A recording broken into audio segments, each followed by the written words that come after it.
মানুষকে কখনো আপনার ইমোশন দেখাতে যাবেন না, আপনার দুর্বলতা দেখাতে যাবেন না।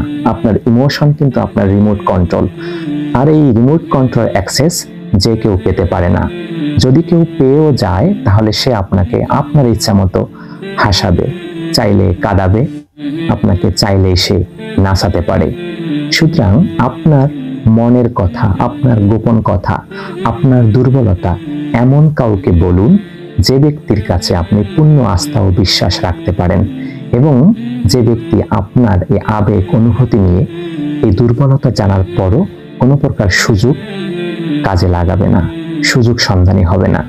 সুতরাং আপনি আপনার সমস্ত সিকিউরিটি, প্রাইভেসি এমন এক জায়গায় রাখুন যেখানে রাখলে আপনি সবসময় নিরাপদ ফিল করেন অথবা সিকিউর ভাবেন। ধন্যবাদ।